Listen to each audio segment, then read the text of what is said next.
Hello, Becky here. Welcome back to my channel. I am here to do my summer TBR.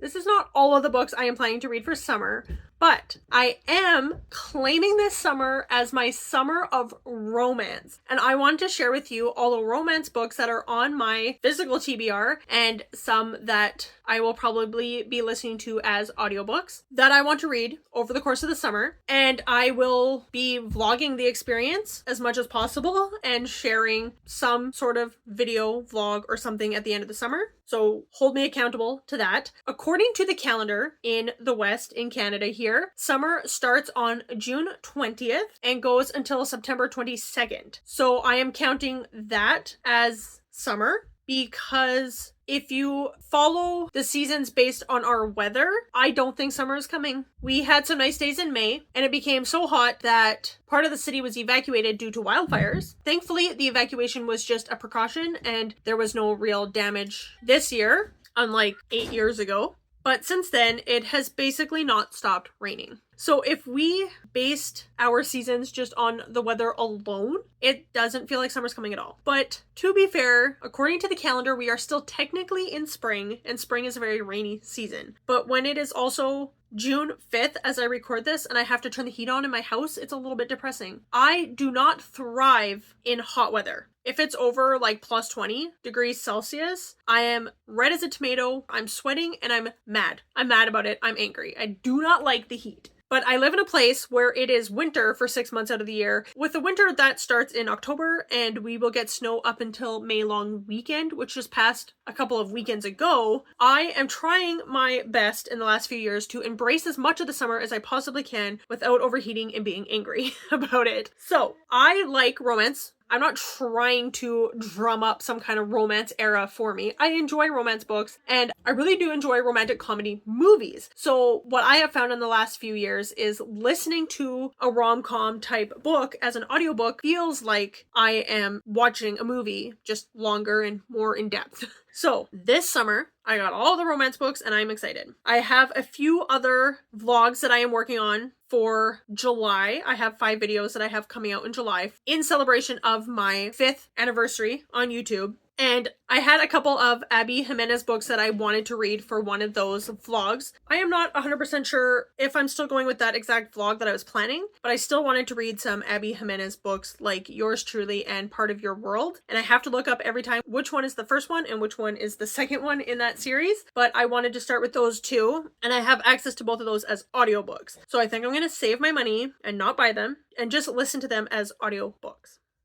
The other books, and I'm really hoping I can get to these. These are just the romance books I have on my summer TBR, not all of the books that I have to read this summer. I have to. I think I'm going to be taking some technology breaks this summer and just enjoying the weather, enjoying my children, and enjoying reading. That's the goal. That is the whole plan for summer. Children, family time, reading time, outdoor time, less tech time. So I bought a book last year, and this year I accidentally bought the same book again. It was on a table for $3 for $10 or $6 each.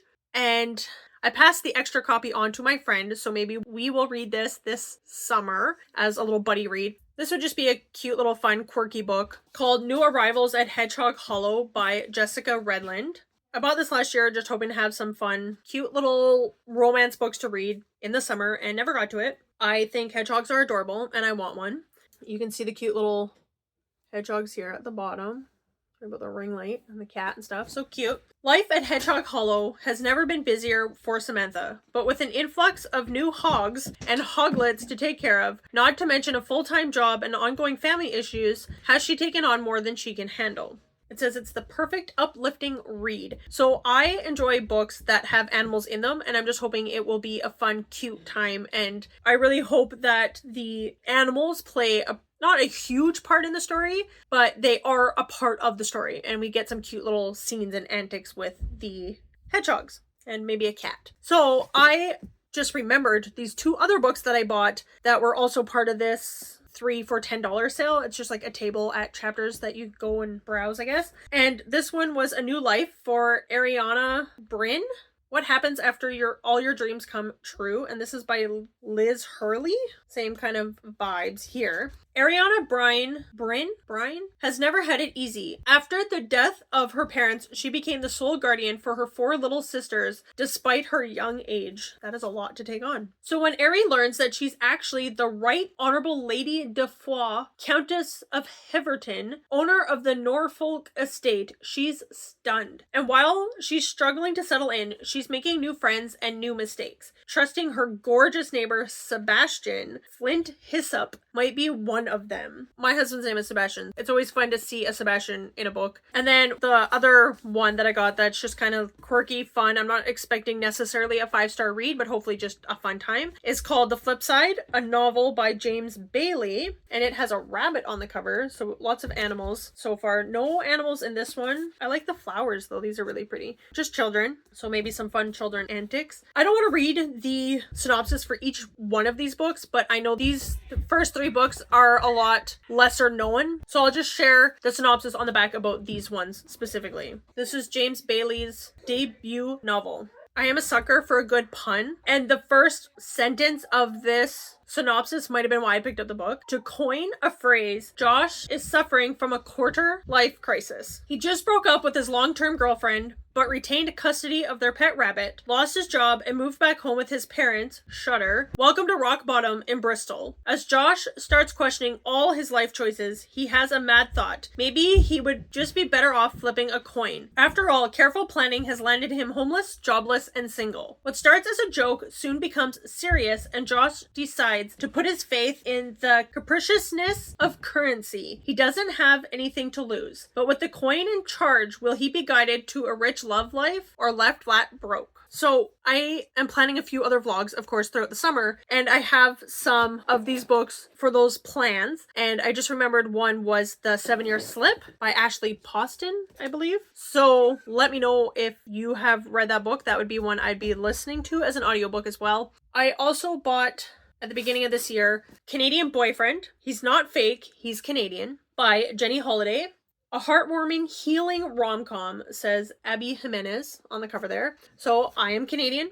The book is not Canadian. I believe the author is American, but she's dating Canadian, and obviously he's a hockey player because he's Canadian, and that's just what Canadians do, apparently. And she looks like she's wearing ballet flats.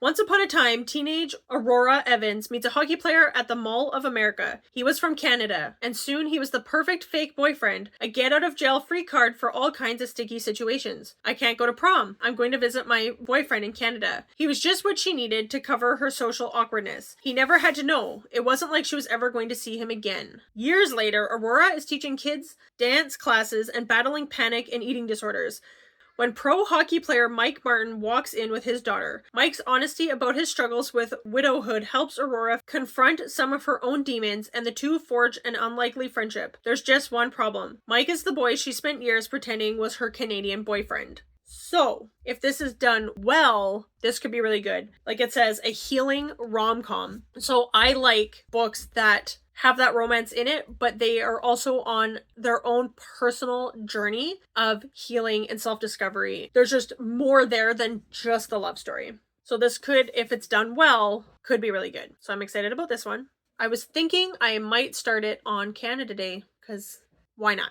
And then I picked up the latest Christina Lauren, The Paradise Problem. Last year I read their book Love in Other Words, and it was one of my favorite books of the year. So I am really liking Christina Lauren. I don't always pre-order books, but at Chapters you can get 500 bonus points for their most anticipated pre-orders. So sometimes I will go through there and just see what there is, and if there's anything that catches my eye that is on sale, I will buy it for the extra points. This is one of those books. I did a book haul recently where the title is about shopping online to buy a capybara, and I recorded a book haul, and then this one came in a few days later and I forgot I even bought it. So I love surprise book mail. I don't get books sent to me unsolicited from anybody. I do not request books from publishers or anything like that. All of my unexpected book mail comes from myself. So it's always fun. This one is about fake dating. Anna Green thought she was marrying Liam Weston for access to subsidized family housing while at UCLA. After graduation, they would sign divorce papers and leave it at that. 3 years later, Anna is a starving artist living paycheck to paycheck, while Liam is a Stanford professor and one of 4 heirs of the Weston Foods conglomerate. But there's a catch if he wants his $100 million inheritance. That's always the story, right? The inheritance, you have to get married. It's a popular trope, it's a popular storyline for a reason. Doesn't mean it's bad. Hopefully they do it well.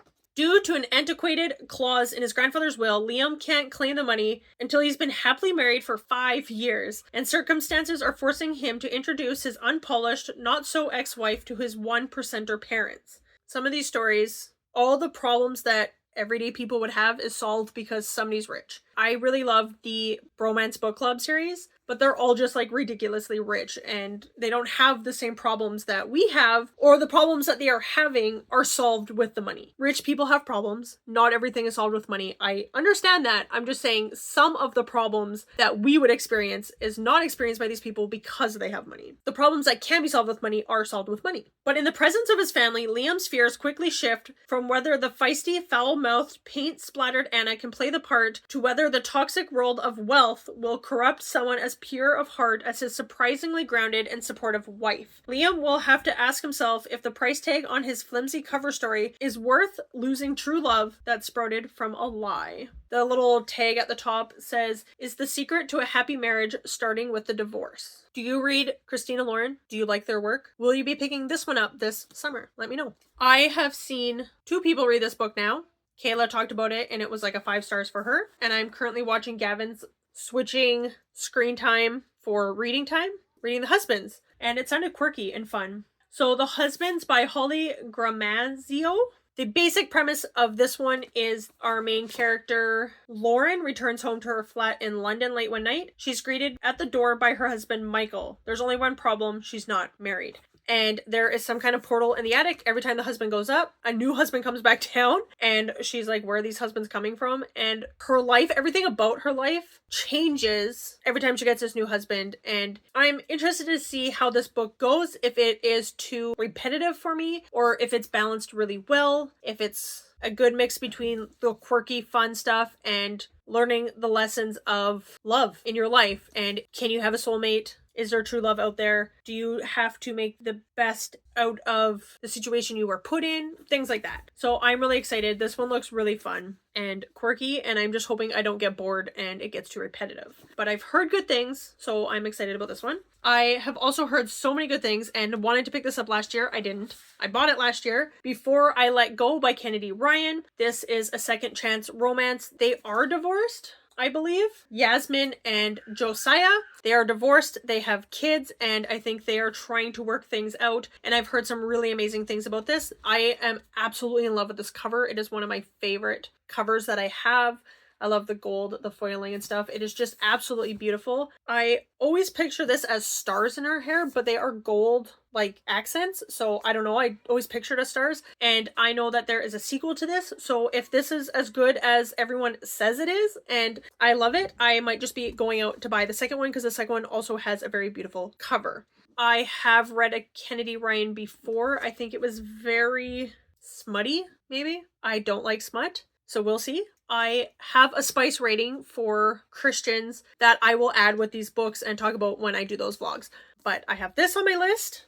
Another Abby Jimenez that I bought, and this was the pre-order 500 extra points sale. I gotta hurry up, my camera is yelling at me. Abby Jimenez, Just for the Summer, This is Fake Dating. Emily Henry thinks that Jimenez is a true talent. I feel like I want to read the Yours Truly and Part of Your World first before reading this one. So this premise is there are 2 people, Emma and it's a romance. I don't really read about polygamy. So of course there's gonna be 2 people, Emma and Justin, and they both feel like they are cursed. Emma, every guy she dates finds his true love after they break up. And Justin, same thing. He realizes every time he breaks up with a girl, she goes off and finds her true love. So they are hoping that if they date each other, their curses will cancel out and they'll go on to find their soulmate. So they'll go on a date, they'll break up, and then they'll go on and find their true love. And it goes from there. Justin wasn't supposed to be so unbelievably cute and hilarious. So, you know, they're gonna fall in love with each other. How sweet is that? So I think this will be a good, fun time. And then,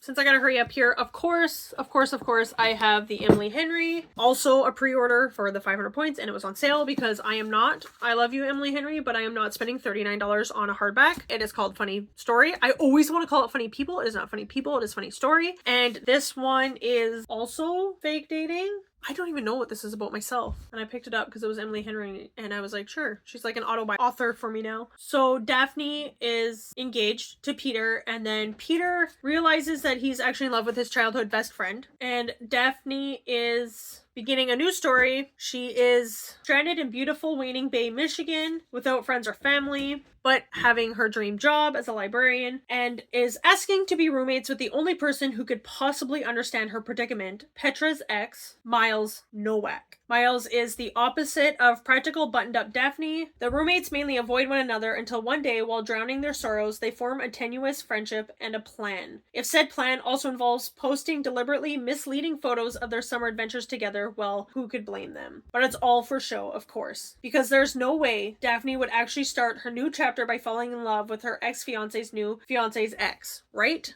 So, this is the summer of romance, and I'm so excited for it. I am ready for all the romance. This is not even all of it. Wish me luck, because normally I don't read a lot of books in a month. Like, I can't read 30 books in a month like some people. All of these books, 1, 2, 3, 4, 5, 6, 7, 8, 9 books would like take me the 3 months of summer, plus all the audiobooks. But stay tuned for my journey on this. Do you read romance books? What are you claiming this summer for yourself? I am claiming to enjoy summer and read lots of romance and maybe have some romantic adventures of my own with my husband. Thank you for watching. Thank you for being here. Thank you for all of your support. Please like, comment, subscribe, all of that good stuff. You can connect with me in the description box down below on Instagram or the Storygraph, and I will see you next time. Happy summer, everybody. Let me know what your summer reading plans are, and I will see you soon. Bye!